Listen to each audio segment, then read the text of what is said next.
Hi hello எல்லாருக்கும் வணக்கம். So இந்த வீடியோ பதிவில் என்ன பார்க்க போகிறோன்னு பார்த்தீங்கன்னா, ஃபிசிக்ஸில் லெசன் நம்பர் 7 லைட் லெசனுடைய பார்ட் நம்பர் 4 தான் நம்ம பார்க்க போகிறோம். ஸோ ஆல்ரெடி பார்ட் நம்பர் 3 வரைக்கும் நம்ம அப்லோட் பண்ணியாச்சு. ஸோ பார்ட் நம்பர் 1ல் ரெஃப்ளெக்ஷன் ஆஃப் லைட்டை பற்றி பார்த்தோம். நெக்ஸ்ட்டு பிளேன் மிரரில் எப்படி வந்து இமேஜ் ஃபார்ம் ஆகும் அப்படின்ற டீட்டெயில்ஸ் வந்து நம்ம பார்த்தோம். ரெண்டாவதில் வந்து ஸ்பெரிக்கல் மிரரோட பார்ட்ஸும் ஸ்பெரிக்கல் மிரரில் இமேஜ் ஃபார்ம் ஆகிறதுக்கு என்னென்ன ரூல்ஸ்லாம் இருக்குன்றதை நம்ம பார்த்தோம். ஸோ மூணாவது வீடியோவில் நம்ம என்ன பார்த்தோம் பார்த்தீங்கன்னா, போத் கான்கேவ் அண்ட் கான்வெக்ஸ் மிரரில் எப்படி வந்து இமேஜ் ஃபார்ம் ஆகும் அப்படின்றத பற்றி நம்ம பார்த்தோம். ஸோ இப்போ நாலாவது வீடியோ பதிவில் நம்ம என்ன பார்க்க போகிறோம்னா, ரிஃப்ராக்ஷன் ஆஃப் லைட்டை பற்றி பார்க்க போகிறோம். அதாவது ஒளி விலகலை பற்றி நம்ம படிக்க போகிறோம். ஓகேவா? ஸோ வீடியோ நம்பர் 1ல் ரெஃப்ளெக்ஷன் ஆஃப் அ லைட் படிச்சிருப்போம். அதாவது ஒளி எதிரொலிப்பு வந்து நம்ம படிச்சிருப்போம். ஸோ ஒளி எதிரொலிப்பு பேஸ் பண்ணி தான் உங்களுக்கு ஆடி, அதாவது மிரர் வந்து ஒர்க் ஆகும். அதே போல் இந்த ஒளி விலகலை யூஸ் பண்ணி தான் உங்களுக்கு என்ன ஒர்க் ஆகும், லென்ஸ் வந்து ஒர்க் ஆகும். ஸோ ரெஃப்ளெக்ஷன் ஆஃப் லைட்டில் மிரரை பற்றி படிப்போம், ரெஃப்ராக்ஷன் ஆஃப் லைட்டில் வந்து லென்ஸை பற்றி படிப்போம். ஓகேவா? ஸோ முதல் 3 வீடியோ பதிவு பார்க்கலன்னா அந்த வீடியோ பதிவை பார்த்துட்டு இந்த வீடியோ பதிவு வந்து பார்க்க ஆரம்பிங்க. பிகாஸ் 3வது வீடியோ பதிவில் நம்ம கான்கேவ் மிரர் கான்வெக்ஸ் மிரருக்கு நம்ம என்ன படித்தோமோ அதே தான் நம்ம லென்ஸுக்கும் நம்ம அப்ளை பண்ண போகிறோம். ஸோ அதனால் அந்த வீடியோ பதிவுலாம் மறக்காமல் பார்த்துட்டு இந்த வீடியோ பதிவு வந்து பார்க்க ஸ்டார்ட் பண்ணுங்கள். ஓகேவா? ஸோ நெக்ஸ்ட் இந்த ஸ்க்ரீனில் தெரிகிற இந்த மெட்டீரியல் உங்களுக்கு புக்காக வேணும் அப்படின்னா 800 பே பண்ணிவிட்டு உங்களோட கம்ப்ளீட் அட்ரஸ் சென்ட் பண்ணிங்கன்னா ஒரு 4லேருந்து 5 நாளுக்குள்ளே கொரியர் வந்து ரிசீவ் பண்ணிக்கலாம். ஸோ இந்த மெட்டீரியல் வேணும் அப்படின்னா ஸ்க்ரீனில் தெரிகிற இந்த நம்பருக்கு காண்டாக்ட் பண்ணி வாட்ஸ்அப் மூலமாக நீங்கள் அக்சஸ் பண்ணிக்கலாம். ஓகேவா? ஸோ நம்ம டேரெக்டாக வீடியோ பதிவை ஸ்டார்ட் பண்ணிடலாம். ரெஃப்ராக்ஷன் ஆஃப் அ லைட், அதுக்கு தமிழில் வந்து ஒளி விலகல் அப்படின்னு சொல்லுவாங்க. ஸோ ஒளி எதிரொலிப்புனா என்ன? ஒரு ஃப்ளாட் சர்ஃபேஸ் இருக்கும். ஓகே, ஏதோ ஒரு சர்ஃபேஸில் இருக்கும். ஏதோ ஒரு சர்ஃபேஸில் லைட் வந்து என்ன ஆகும், லைட் வந்து அந்த சர்ஃபேஸில் பட்டு அதே ஊடகத்தில் வந்து என்ன ஆகும், எதிரொலிக்கும் அப்படின்றத நம்ம படித்தோம். ஓகேவா? சேம் அதே கான்செப்ட் தான்.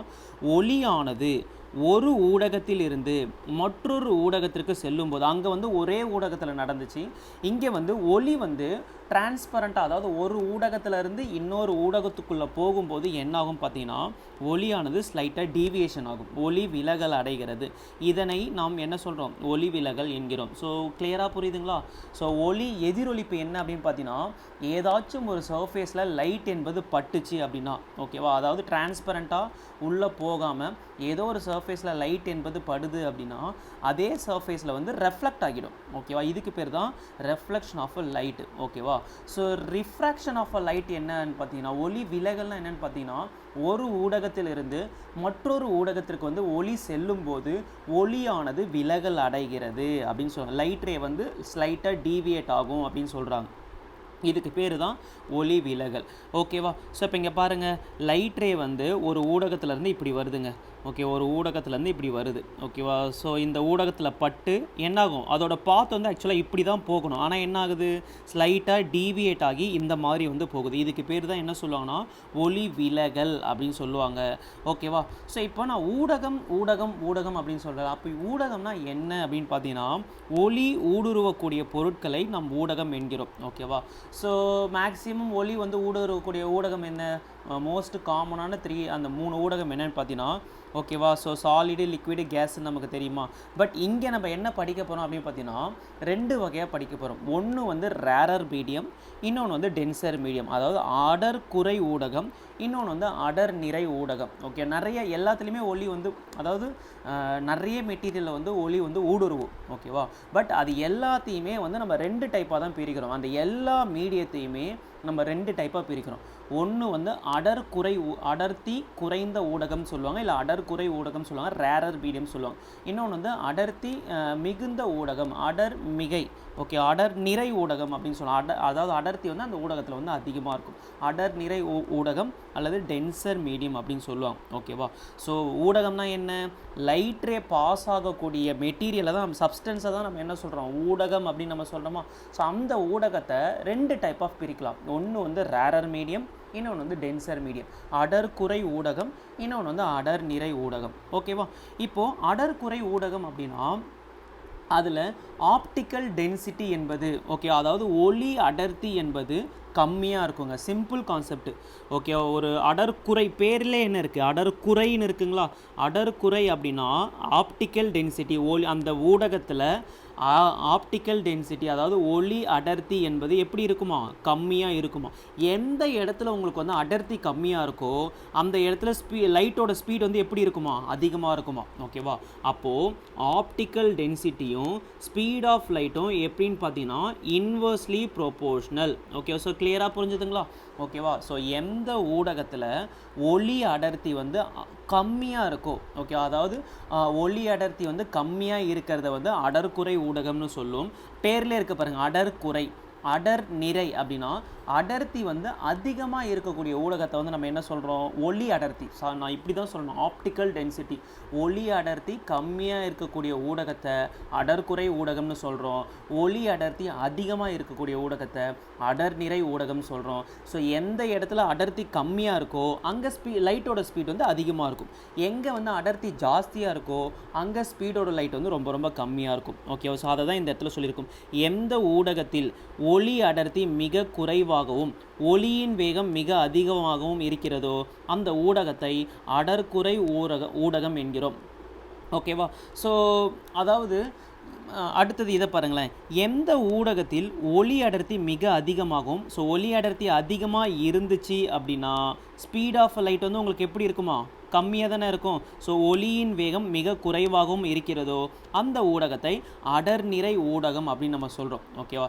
இப்போ ஒரு கேள்வி வரும், அப்போ எதெல்லாம் அடர்குறை ஊடகம் எதெல்லாம் அடர் நிறை ஊடகம் அப்படின்னு கேட்டிங்கன்னா, நம்ம இப்போ ஃபார் எக்ஸாம்பிளுக்கு ஏர் என்பது என்னன்னு கேட்டாங்கன்னா உங்களால் சொல்ல முடியாது. வாட்டர் என்பது என்னன்னு கேட்டாங்கன்னா அது அடர்குறையா அடர் நிறையான்னு கேட்டால் உங்களால் சொல்ல முடியாது. இதை எதை வச்சு சொல்லணும் அப்படின்னா, ஒரு மீடியத்திலேருந்து இன்னொரு மீடியத்தை கம்பேர் பண்ணி தான் அது வந்து அந்த ஊடகம் வந்து அடர் நிறையா அடர் குறையான்னு சொல்ல முடியும். சிங்கிளாக ஒரு ஊடகம் கொடுத்துட்டு இப்போ வந்து ஃபார் எக்ஸாம்பிளுக்கு வாட்டர் கொடுத்துட்டு இது வந்து அடர் நிறையா அடர் குறையான்னு கேட்டால் உங்களால் சொல்லவே முடியாது. அதே போல் ஏர் என்பது அடர் நிறையா அடர் குறையான்னு கேட்டால் உங்களால் சொல்ல முடியாது. ஓகேவா. அதுவே ஏர் என்பது, அதாவது air is a rarer medium as compared to glass and water, அதாவது கண்ணாடி நீர் இது ரெண்டுத்தையும் கம்பேர் பண்ணும்போது ஏர் என்பது என்னவா, ஒரு அடர்குறை ஊடகம் அப்படின்னு சொல்கிறாங்க. ஓகேவா. அதே போல் கிளாஸ் என்பது, ஓகேவா, ஸோ வாட்டர் என்பது கிளாஸை கம்பேர் பண்ணும்போது, ஓகே, கிளாஸை கம்பேர் பண்ணும்போது என்ன, அது வந்து ஒரு ரேரர் மீடியம். கிளாஸை கம்பேர் பண்ணும்போது வாட்டர் என்பது ஒரு அடர்குறை ஊடகம். ஏன்னா கிளாஸ் என்பது வாட்டரை விட அடர் நிறைந்த ஊடகம். ஓகேவா. ஸோ அப்போது ஒரு மெட்டீரியல் உங்ககிட்ட கொடுத்துட்டு அது அடர்குறையா அடர் நிறையான்னு கேட்டால் ஒரு தனி மெட்டீரியலை வச்சு உங்களால் சொல்ல முடியாது. இன்னொரு மெட்டீரியலை கம்பேர் பண்ணி மட்டும்தான் அது வந்து அடர்குறை ஊடகமா இல்லை அடர் நிறை ஊடகமா நம்மளால் சொல்ல முடியும். ஓகேவா. ஸோ இப்போ நான் இந்த ரெண்டு இதில் வந்து நான் உங்ககிட்ட என்ன சொல்லியிருக்கேன், ஓகேவா. ஸோ ரேரர் மீடியம் அடர்குறை ஊடகம் அப்படின்னா அங்கே வந்து என்ன, ஒளி அடர்த்தி என்பது கம்மியாக இருக்கும். ஸோ ஒளி அடர்த்தி என்பது கம்மியாக இருக்குன்னா அந்த ஊடகத்தில் ஸ்பீட் ஆஃப் லைட் வந்து அதிகமாக இருக்கும். இந்த மாதிரி கண்டிஷன் இருந்துச்சு அப்படின்னா அதை வந்து அடர்குறை ஊடகம் அப்படின்னு நம்ம சொல்கிறோம்.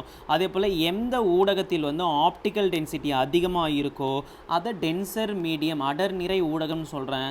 ஸோ ஆப்டிக்கல் டென்சிட்டி அதிகமாக இருக்கிற இடத்துல லைட்டோட ஸ்பீட் என்பது ரொம்பவே கம்மியாக இருக்கும். ஸோ இந்த மாதிரி கண்டிஷன் இருந்துன்னா அதை வந்து அடர் நிறை ஊடகம் அப்படின்னு நம்ம சொல்கிறோம். ஓகேவா. ஸோ ஃபார் எக்ஸாம்பிளுக்கு சொல்லணும் அப்படின்னா, அதாவது கிளாஸு வாட்டர் கண்ணாடி நீர் இது ரெண்டுத்தை கம்பேர் பண்ணும்போது காற்று என்பது என்னென்னு பார்த்தீங்கன்னா ஒரு அடர்குறை ஊடகம் ஆகும். ஓகேவா. அதுவே வந்து வாட்டர் என்பது கிளாஸை கம்பேர் பண்ணும்போது கண்ணாடியை கம்பேர் பண்ணும்போது வாட்டர் என்பது, அதாவது கண்ணாடிக்கும் வாட்டருக்கும் நீங்கள் வந்து ஜோடி போட்டு பார்த்தீங்கன்னா உங்கள் லாங்குவேஜில் சொல்லணும்னா, ஓகேவா. ஸோ கண்ணாடியை கம்பேர் பண்ணும்போது வாட்டர் என்பது அடர்குறை ஊடகமாக இருக்கும். ஓகேவா. ஸோ அடுத்து டென்சர் மீடியத்துக்கான எக்ஸாம்பிள் என்னன்னு பார்த்தீங்கன்னா, glass is optically denser medium as compare to air, அதாவது காற்றுடன் ஒப்பிடும்போது இல்லைனா நீருடன் ஒப்பிடும்போது கிளாஸ் என்பது உங்களுக்கு எப்படி இருக்குமா, அடர் நிறைந்த ஊடகமாக இருக்கும். ஓகேவா. ஸோ கிளாஸ் என்பது ரொம்பவே அடர்த்தி மிகுந்த ஊடகமாக இருக்கும். ஏதை கம்பேர் பண்ணும்போது, வாட்டரையும் ஏரையும் கம்பேர் பண்ணும்போது. ஓகேவா. ஸோ இப்போ கிளியராக புரிஞ்சுதுங்களா, ஊடகம்னா என்ன, அடர்குறை ஊடகம்னா என்ன, அடர் நிறை ஊடகம்னா என்ன, ஸோ ஆப்டிக்கல் டென்சிட்டி அந்த ஊடகத்தில் எப்படி இருக்கும், அங்கே ஸ்பீட் ஆஃப் லைட் வந்து எப்படி இருக்குன்றதை நம்ம படித்தாச்சு.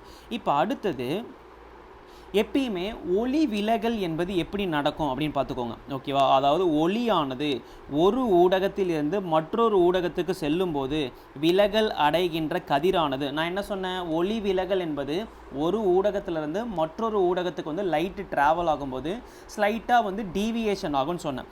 ஸோ அப்படி டீவியேஷன் ஆகிற லைட் ரே வந்து அடர்த்தியை, ஊடகத்தோடைய அடர்த்தியை பொறுத்து, ஓகேவா, ஊடகத்தோடைய ஆப்டிக்கல் டென்சிட்டியை பொறுத்து செங்குத்து கோட்டை நோக்கி அல்லது செங்குத்து கோட்டை விலகி செல்லும், ஓகேவா? ஸோ இங்கே என்ன சொல்ல வராங்க அப்படின்னு பார்த்தீங்கன்னா, ஒளி விலகல்னா என்ன சொன்னேன், ஒரு ஊடகத்திலேருந்து மற்றொரு ஊடகத்துக்கு லைட்டு போகும்போது டீவியேஷன் ஆகும் நம்ம பார்த்தோம், ஓகேவா? ஸோ அது அந்த மீடியத்தோடைய டென்சிட்டியை பொறுத்து, ஆப்டிக்கல் டென்சிட்டியை பொறுத்து ஒன்று நார்மல் லைனை நோக்கி டீவியேட் ஆகலாம், இல்லை நார்மல் லைனை விட்டு டீவியேட் ஆகலாம், ஓகேவா? ஸோ இங்கே பாருங்கள், இப்போ இங்கே பாருங்கள், லைட்டோடைய ஆக்சுவல் பாத் என்னென்னு பார்த்தீங்கன்னா, இதுதான் லைட்டோடைய ஆக்சுவல் பாத்து. இது வந்து இதுதான் வந்து இப்படி தான் போயிருக்கணும் அந்த லைட்டு. ஆனால் என்ன ஆகுது, இதுதான் நார்மல் லைன், ஓகே, அது இருக்குது பார்த்தீங்களா, ஒரு செங்குத்து கோடு இருக்குது பார்த்தீங்களா 90 டிகிரியில், இதுக்கு பேர் தான் நார்மல் லைனு. இப்போ இது பார்த்தீங்கன்னா நார்மல் லைனை நோக்கி வந்து என்ன ஆகுது, டீவியேட் ஆகியிருக்கு. சில டைம் வந்து லைட் ரே வந்து இப்படி டீவியேட் ஆகிடும், அதாவது நார்மல் லைனை விட்டு வந்து டீவியேட் ஆகிடும். ரெண்டு கண்டிஷன் வந்து பாசிபிள், ஓகே, அதை தான் இந்த பாயிண்டில் வந்து சொல்லியிருக்காங்க. ஒளியானது ஒரு ஊடகத்திலிருந்து மற்றொரு ஊடகத்துக்கு செல்லும்போது விலகல் அடைகின்ற கதிரானது ஊடகத்தின் அடர்த்தியை பொறுத்து, எதை பொறுத்து, ஆப்டிக்கல் டென்சிட்டியை பொறுத்து, ஒரு ஊடகத்தோடைய ஆப்டிக்கல் டென்சிட்டியை பொறுத்து செங்குத்து கோட்டை நோக்கி அல்லது செங்குத்து கோட்டை விட்டு விலகி செல்லும் அப்படின்னு சொல்லியிருக்காங்க, ஓகேவா? ஸோ அப்போ எந்த கண்டிஷனில் வந்து செங்குத்து கோட்டை நோக்கி செல்லும், எந்த கண்டிஷனில் வந்து செங்குத்து கோட்டை விட்டு செல்லும் அப்படின்றத நம்ம படிப்போம், ஓகேவா? ஒளியானது அடர்குறை ஊடகத்தில் இருந்து, அதாவது ரேரரில் இருந்து டென்சருக்கு போகும்போது, ஓகேவா, ஒளியானது அடர்குறை ஊடகத்திலிருந்து அடர்நிறை ஊடகத்துக்கு செல்லும்போது விலகல் அடைகின்ற கதிரானது செங்குத்து கோட்டை நோக்கி செல்லும், ஓகேவா? ஸோ இப்போ இங்கே பாருங்கள், ரேரர் மீடியத்தில் இருந்து ஒரு லைட் ரே வந்து போகுது. இதோட ஆக்சுவல் பாத் என்னென்னு பார்த்தீங்கன்னா, இதுதான் வந்து ஆக்சுவல் பாத். ஆனால் ஆக்சுவல் பாத்துலேருந்து என்ன ஆகியிருக்கு, ஸ்லைட்டாக வந்து டீவியேட் ஆகியிருக்குங்களா? ஸோ எப்படி டீவியேட் ஆகியிருக்கு அப்படின்னு பார்த்தீங்கன்னா, நார்மல் லைனை நோக்கி வந்து டீவியேட் ஆகிருக்கு, நார்மல் லைனை நோக்கி வந்து டீவியேட் ஆகிருக்கு. அதை தான் இங்கே சொல்கிறாங்க. ரேரர் மீடியத்தில் இருந்து டென்சர் மீடியத்துக்கு லைட்டு போகும்போது நார்மல் லைனை நோக்கி ஒளியானது விலகல் அடையும். ஸோ இந்த கண்டிஷன் வந்து ரொம்ப ரொம்ப ரொம்ப இம்பார்ட்டண்ட்டு. அடுத்தது ரெண்டாவது கண்டிஷன் என்னன்னு பார்த்தீங்கன்னா, ஒளியானது அடர் நிறை ஊடகத்தில் இருந்து அடர்குறை ஊடகத்துக்கு செல்லும்போது, அதாவது டென்சரில் இருந்து ரேரருக்கு போகும்போது, ஓகேவா? ஸோ டென்சரில் இருந்து ரேரருக்கு போகும்போது இங்கே பாருங்கள், டென்சர் மீடியத்தில் இருந்து லைட்டு வருது, அது வந்து ஆக்சுவலாக அதோட பாதை எதுன்னு பார்த்தீங்கன்னா இதுதான் ஆக்சுவல் பாத்து. ஆனால் ஆக்சுவல் பாத்துலேருந்து என்ன இருக்குது, நார்மல் லைனை விட்டு விலகி செல்லுது, நார்மல் லைனை விட்டு விலகி டீவியேட் ஆகுது, ஓகேவா? ஸோ அதை தான் இந்த இடத்துல சொல்ல வராங்க, ஓகேவா? ரேரரில் இருந்து டென்சர் போகும்போது, லைட் ரே வந்து ரேரரில் இருந்து டென்சர் போகும்போது நார்மல் லைனை நோக்கி டீவியேட் ஆகும். அதே போல் வந்து டென்சரில் இருந்து ரேரருக்கு லைட் ரே வரும்போது நார்மல் லைனை விட்டு வந்து ரெஃப்ராக்ட் ஆகும் அப்படின்றது தான் இந்த பாயிண்ட், ஓகேவா? ஸோ இப்போ கிளியராக புரிஞ்சுதுங்களா? இது எல்லாமே புரிஞ்சிச்சுங்களா? இப்போ அடுத்தது ஆப்டிக்கல் டென்சிட்டினா என்னென்னு நம்ம படித்தாச்சு, டென்சர் மீடியம்னா என்னென்னு படித்தாச்சு, ரேரர் மீடியம்னா என்னென்னு படித்தாச்சு.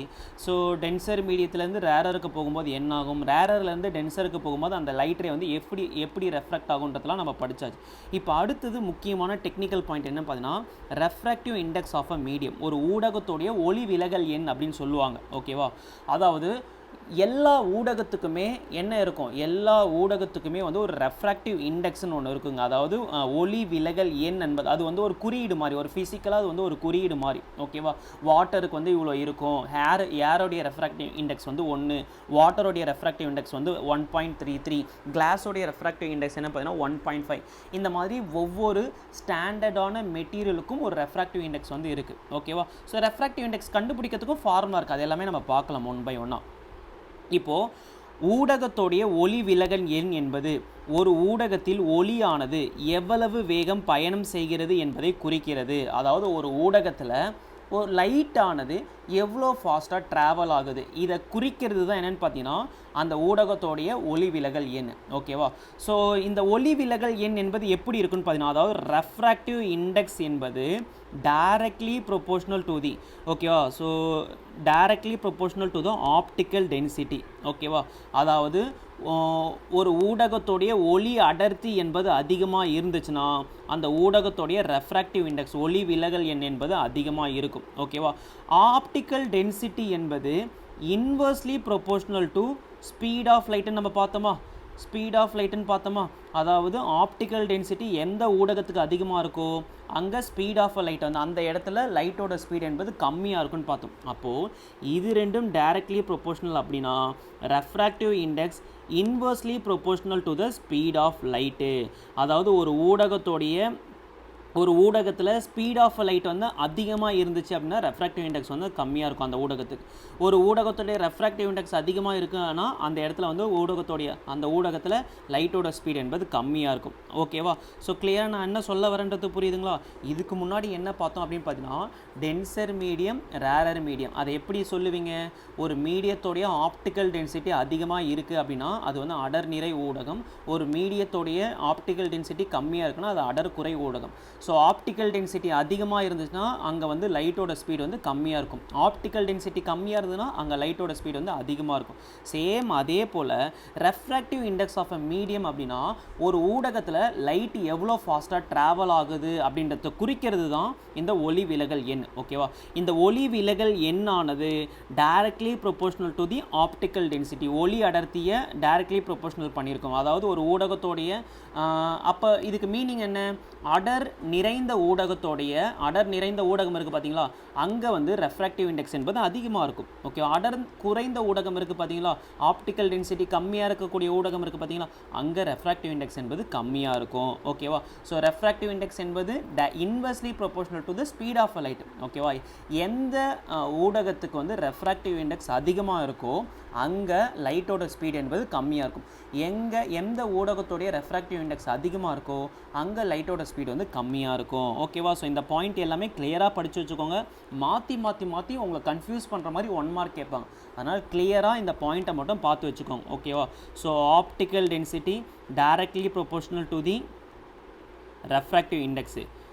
அதே போல் வந்து refractive index inversely proportional to the speed of light, optical density inversely proportional to the speed of light. இந்த 3 பாயிண்ட்டை மட்டும் கிளியராக புரிஞ்சுக்கிட்டீங்க அப்படின்னா இதுலேருந்து என்ன மாதிரியான 1 மார்க் கேட்டாலும் உங்களால் ஈஸியாக வந்து அட்டன் பண்ண முடியும். ஓகேவா? ஸோ இப்போ பாருங்கள், ஒரு சில ஸ்டாண்டர்டான வேல்யூ வந்து இருக்குங்க. அந்த வேல்யூவை கண்டிப்பாக மனப்பாடம் பண்ணி வச்சுக்கோங்க. இது எல்லாமே என்சிஆர்டியில் இருக்கக்கூடிய வேல்யூ. கண்டிப்பாக கொஷின் கேட்கறதுக்கான வாய்ப்பு இருக்குது. ஓகேவா? காற்று எடுத்துக்கிட்டிங்க அப்படின்னா காற்றுக்கு வந்து ஸ்பீட் ஆஃப் லைட் வந்து என்னென்னு பார்த்தீங்கன்னா 3 × 10⁸ மீட்டர் பர் செகண்ட். இங்கே இருக்கிறது எல்லாமே என்ன பார்த்தீங்கன்னா மீட்டர் பர் செகண்டில் வந்து குறிக்கப்பட்டிருக்கு. ஓகேவா? ஏரில் லைட்டோட ஸ்பீட் என்ன பார்த்தீங்கன்னா 3 × 10⁸. வாட்டரில் லைட்டோட ஸ்பீட் என்ன பார்த்தீங்கன்னா 2.25 × 10⁸ மீட்டர் பர் செகண்ட். கிளாஸில் லைட்டோட ஸ்பீட் என்ன பார்த்தீங்கன்னா 2 × 10⁸ மீட்டர் பர் செகண்ட். டைமண்டில் ஸ்பீட் எவ்வளோன்னு பார்த்தீங்கன்னா லைட்டோட ஸ்பீட் 1.25 × 10⁸ மீட்டர் பர் செகண்ட். ஓகேவா? ஸோ இப்போது ஏரோடைய ரெஃப்ராக்டிவ் இண்டெக்ஸ் என்னென்னு பார்த்தீங்கன்னா 1, வாட்டரோடைய ரெஃப்ராக்டிவ் இண்டெக்ஸ் என்னென்னு பார்த்தீங்கன்னா 1.33, கிளாஸோடைய ரெஃப்ராக்டிவ் இண்டெக்ஸ் என்னென்னு பார்த்தீங்கன்னா 1.5, டைமண்டோடைய ரெஃப்ராக்டிவ் இண்டெக்ஸ் என்னென்னு பார்த்தீங்கன்னா 2.41. நீங்கள் பாருங்கள், எந்த இடத்துல ரெஃப்ராக்டிவ் இண்டெக்ஸ் அதிகமாக இருக்கோ அங்கே லைட்டோட ஸ்பீட் வந்து கம்மியாக இருக்கும். எங்கே வந்து ரெஃப்ராக்டிவ் இண்டெக்ஸ் வந்து கம்மியாக இருக்கோ அங்கே லைட்டோட ஸ்பீட் வந்து மேக்ஸிமமாக இருக்கும். கிளியராக புரிஞ்சுதுங்களா? ஸோ இந்த ஸ்டாண்டர்டான வேல்யூவை வந்து ஞாபகம் வச்சுக்கோங்க. இப்போது இந்த ஸ்டாண்டர்டான வேல்யூ இல்லாமல் உங்களுக்கு வந்து ஒரு ஊடகம் கொடுத்துட்டு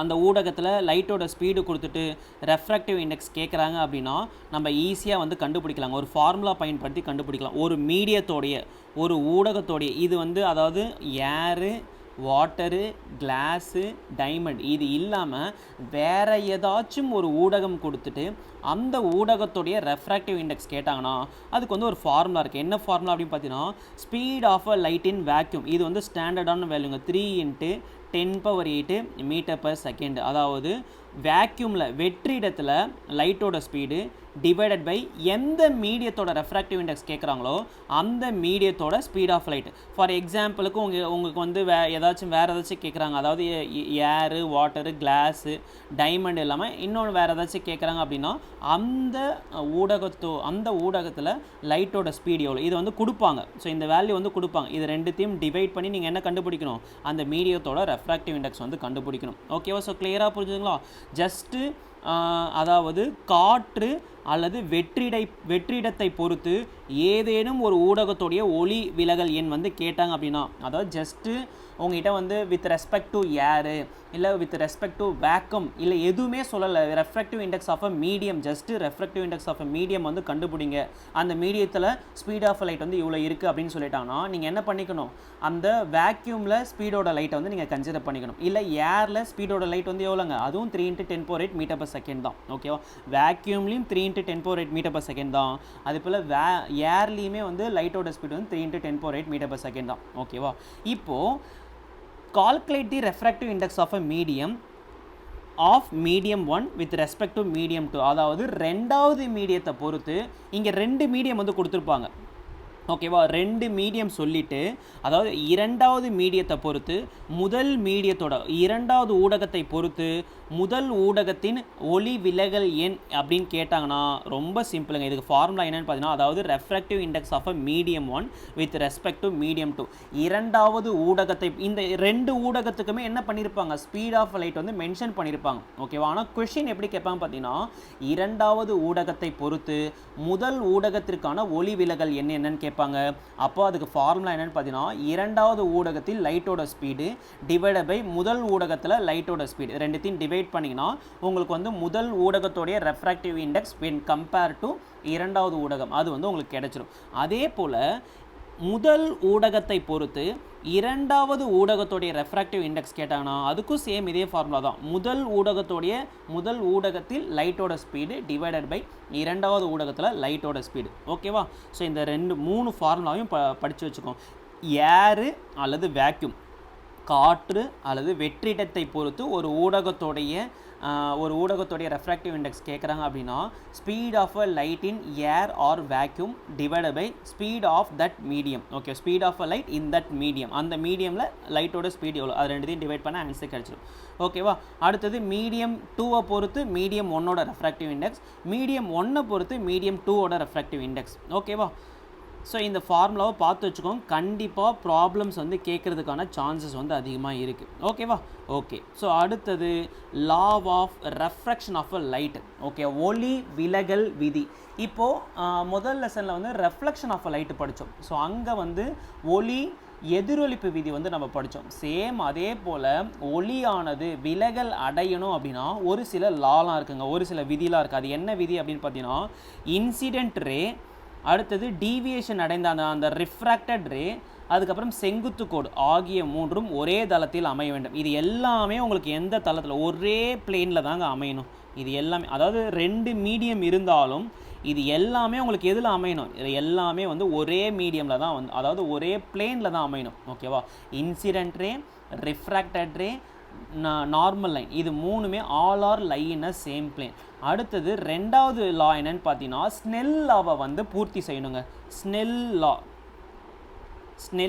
ஸ்னெல் இது வந்து ஸ்னெல் என்பவர் தான் கண்டுபிடிச்சா. அவர் என்ன சொன்னாரோ பார்த்தீங்கன்னா, ஒளி விலகல் என்பது நடக்கணும் அப்படின்னா இந்த ஸ்னெல் லாவை வந்து பூர்த்தி அடையணும். அதாவது ratio of the sine angle of the incident. இதில் வந்து எதுங்க இன்சிடென்ட்டு, இது தானே இன்சிடென்ட்டு. ஸோ இதுதான் உட்புகும் கதிர். அந்த நார்மல் லைனுக்கும் இந்த உட்புகும் கதிருக்கும் இடைப்பட்ட கோணம் தான் இன்சிடென்ட் ஆங்கிள் அப்படின்னு சொல்லுவாங்க. ஓகேவா? உட்புகும் கோணம் அப்படின்னு சொல்லுவாங்க. ஓகேவா? இல்லை படுகோணம் அப்படின்னு சொல்லுவாங்க. அதே போல் இது வந்து பாருங்கள், ரேரர் மீடியமில் இருந்து டென்சர் மீடியத்துக்கு வருது. அப்போ நார்மல் லைனை நோக்கி டீவியேட் ஆகும். ஸோ நார்மல் லைனை நோக்கி டீவியேட் ஆகுதுங்களா, இந்த டீவியேட் ஆன ரெஃப்ராக்ட் ஆன ரேவுக்கும் நார்மல் லைனுக்கும் இடைப்பட்ட கோணம் தான் θ நம்பர் 2, அதாவது ரெஃப்ராக்டட் ஆங்கிள் அப்படின்னு சொல்லுவாங்க, விலகல் அடைந்த கோணம் அப்படின்னு சொல்லுவாங்க. ஓகேவா? ஸ்னெல்லா வந்து என்ன சொல்கிறார் அப்படின்னு பார்த்தீங்கன்னா, sine of the angle of incident, அதாவது ரேஷியோ, அதாவது sine angle of incident angle divided by sine angle of refracted angle. இது வந்து எதுக்கு சமமாக இருக்கும் பார்த்தீங்கன்னா ரெண்டுமே கான்ஸ்டண்ட்டாக இருக்குன்னு சொல்கிறாங்க. ஓகேவா? அதாவது ஸ்னெல் விதியின்படி ஒரு ஊடகத்தில் இருந்து உட்புகும் ஒளிக்கதிரின் படுகோணத்தின் சைனுக்கும் இரண்டாவது ஊடகத்தில் ஒளி விலகல் நிகழும் கோணத்தின் சைனுக்கும் இடையிலான விகிதம் அவ்விரு ஊடகங்களுக்கு ஒரு மாறிலியாகும். ரெண்டுமே கான்ஸ்டண்ட்டில் இருக்கும். இதோட ரேஷியோ வந்து கான்ஸ்டண்ட்டில் இருக்குன்னு சொல்கிறாங்க. ஓகேவா? ஆக்சுவலாக இதை இப்படி தான் சொல்லுவாங்க. ஓகேவா? முதல் ஊடகத்தில் எந்த ஊடகத்தில் வந்து இன்சிடென்ட் இது வந்து ஒரு ஊடகமா, இது வந்து ஒரு ஊடகமா, ஸோ இந்த ஊடகத்தோடைய அந்த ரேரர் மீடியத்தோடைய ரெஃப்ராக்டிவ் இண்டெக்ஸு அந்த ஊடகத்தோடைய சைன் ஆங்கிள், அந்த இன்சிடென்ட் சைன் ஆங்கிள், ஓகேவா, அந்த ஊடகத்தோடைய சைன் ஆங்கிள், இது வந்து இரண்டாவது ஊடகத்தோடைய ரெஃப்ராக்டிவ் இண்டெக்ஸு இரண்டாவது ஊடகத்தை அதாவது refracted sine angle, refracted sine angle, okay, இது ரெண்டுத்துக்கும் சமமாக இருக்கும் அப்படின்னு சொல்கிறாங்க. ஓகேவா? ஸோ இதை வச்சுமே கொஷின் கேட்பாங்க. இரண்டு ஊடகம் சொல்லிவிடுவாங்க, இரண்டு ஊடகத்தோடைய ரெஃப்ராக்டிவ் இல்லைனா இரண்டு ஊடகத்தோடைய சைன் ஆங்கிள் வந்து சொல்லிவிடுவாங்க. ஓகேவா? சைன் டேபிள் உங்களுக்கு தெரியுமா? சைன் டேபிள் வந்து பார்த்து வச்சுக்கோங்க, உங்களுக்கு தேவைப்படலாம். ஓகேவா? Sine 0, 30 degree, 45 degree, 60 degree, 90 maximum இந்த வேல்யூஸ் மட்டும் தான் கொடுப்பாங்க. சைன் 0 வந்து என்னென்னு பார்த்தீங்கன்னா 0, சைன் 30 என்னென்னு பார்த்தீங்கன்னா 1/2, சைன் 45 எவ்வளோன்னு பார்த்தீங்கன்னா 1/√2, சைன் 60 என்னென்னு பார்த்தீங்கன்னா √3/2, சைன் 90 எவ்வளோன்னு பார்த்தீங்கன்னா 1. ஓகேவா? ஸோ இந்த வேல்யூவை மனப்பாடம் பண்ணி வச்சுக்கோங்க. ஓகேவா? ஸோ ரெண்டுத்தோட சைன் இன்சிடென்ட் ஆங்கிளும் சைன் ரெஃப்ராக்டட் ஆங்கிளும் கொடுத்துருவாங்க. ஒரு ஊடகத்தோடைய என்ன சொல்லிடுவாங்க, ரெஃப்ராக்டிவ் இண்டெக்ஸ் சொல்லிவிட்டு இன்னொரு ஊடகத்தோடைய ஒளி விலகல் என்னென்னு கேட்பாங்க. இதை வச்சும் ப்ராப்ளம் வந்து இருக்குது. நம்ம கடைசியாக இந்த லைட் லெசனில் என்னென்ன ப்ராப்ளம் கேட்பாங்களோ அது எல்லாமே நம்ம கடைசியாக ஒரு ப்ராப்ளம் செக்ஷனாகவே நம்ம பார்க்கலாம். ஓகேவா? ஓகே. ஸோ அப்போது ஒளி விலகல் விதியை பொறுத்த வரைக்கும் ரெண்டு விதி வந்து கம்பல்சரியாக இருக்கும். ஒன்று வந்து படுகதிர், அதுக்கப்புறம் வந்து விலகல் அடைந்த கதிர், அதுக்கப்புறம் செங்குத்து கோடு, இது மூணும் ஒரே தளத்தில் அமைய வேண்டும். அடுத்தது ஸ்னெல் விதியை வந்து பூர்த்தி செய்ய வேண்டும். ஸ்னெல் விதி என்பது என்ன? ஸ்னெல் விதி என்பது sine of the angle of incident to அதாவது ratio of the sine of the angle of incident to the அதுக்கப்புறம் sine of the refraction angle, இது ரெண்டும் எப்படி இருக்கும், இதோட ரேஷியோ எப்படி இருக்குன்னா கான்ஸ்டண்ட்டாக இருக்கும்னு சொல்லுது. ஓகேவா? ஓகே. ஸோ இப்போ அடுத்தது இந்த ரெஃப்ராக்ஷன் ஆஃப் லைட் நடக்குது பார்த்தீங்களா, அதுக்கு ஒரு சில உதாரணங்கள்லாம் இருக்குங்க. இந்த உதாரணம் கண்டிப்பாக உங்களோட எக்ஸாமில் கேட்பாங்க, பார்த்து வச்சுக்கோங்க. ஓகேவா? ட்விங்கிளிங் ஆஃப் ஸ்டார்ஸ் இருக்குது பார்த்தீங்களா, அதாவது கிளியர் நைட் ஸ்கையில் நட்சத்திரம் வந்து மின்னுது பார்த்தீங்களா, அது வந்து எதனால் நடக்குதுன்னு பார்த்தீங்கன்னா ஒளி விலகல் அடையிறதுனால தான் இது வந்து நடக்குது. அதே போல் குளம் உண்மையில் இருப்பதை விட ஆழம் குறைவாக இருப்பது. இப்போ ஒரு ஸ்விம்மிங் பூல் பார்த்தீங்க அப்படின்னா கீழே வந்து டைல்ஸ் தர வந்து ரொம்பவே கிட்டக்க இருக்க மாதிரி இருக்கும். ஆனால் நீங்கள் இறங்கும் போது தான் உங்களுக்கு என்ன தெரியும், அது வந்து உங்களுக்கு வந்து கொஞ்சம் ஆழமாக இருக்கிற மாதிரி இருக்கும். அதாவது இதுக்கும் என்ன காரணம் அப்படின்னு பார்த்தீங்கன்னா ரெஃப்ராக்ஷன் ஆஃப் லைட் நடக்கிறதுனால தான் இது காரணம். அதே போல் ரெயின்போ ஃபார்மேஷன் இந்த ஸ்கை, வானவில் உருவாக்கமும் எதனால தான் நடக்குது, ஒளி விலகல் அடைவதனால தான் வந்து இதெல்லாம் நடக்குது. ஸோ இந்த 3 எக்ஸாம்பிள் வந்து பார்த்து வச்சுக்கோங்க. உங்களோட எக்ஸாமில் அடிக்கடி கேட்டிருக்காங்க, நிறைய டைம் வந்து 1 மார்க்கில் வந்து கேட்டிருக்காங்க. ஓகேவா? இப்போ அடுத்தது கிரிட்டிக்கல் ஆங்கிள்னால் என்ன, டோட்டல் இன்டர்னல் ரெஃப்ளெக்ஷனாக என்ன? ஓகேவா? ஸோ இந்த ரெண்டு விஷயத்தையும் நான் நெக்ஸ்ட் கிளாஸில் வந்து சொல்லித்தரேன், இது வரைக்கும் இருக்கட்டும். ஓகேவா? ஸோ இந்த கிரிட்டிக்கல் ஆங்கிள்னால் என்ன, டோட்டல் இன்டர்னல் ரெஃப்ளெக்ஷன்னா என்ன, ஸோ இதை பயன்படுத்தி வரக்கூடிய லென்ஸ்னால் என்ன, என்ன மாதிரியான டைப் ஆஃப் லென்ஸ்லாம் இருக்குது, அதுக்கப்புறம் லென்ஸோட பார்ட்ஸ் என்ன, லென்ஸில் இமேஜ் உருவாகிறதுக்கு என்ன ரூல்ஸ் இருக்குது அப்படின்ற எல்லாத்தையுமே வந்து நம்ம நெக்ஸ்ட் வீடியோ பதிவில் பார்க்கலாம். ஏன்னா இந்த வீடியோ பதிவில் நம்ம நிறைய விஷயம் வந்து பேசியாச்சு, இன்னும் அதிகமாக போனால் குழம்பிடும் அப்படின்றதுனால நான் ஸ்டாப் பண்ணிக்கிறேன். ஸோ இந்த வீடியோ பதிவு பிடிச்சிருந்தா மறக்காமல் எல்லாருமே லைக் பண்ணி விட்டுக்கோங்க. உங்களோட ஃப்ரெண்ட்ஸுக்கு, ரயில்வேக்கு படிக்கிற உங்களோட ஃப்ரெண்ட்ஸுக்கு வந்து இதை ஷேர் பண்ணி விடுங்க. Okay fine, thank you. நம்ம நெக்ஸ்ட் வீடியோவில் பார்க்கலாம்.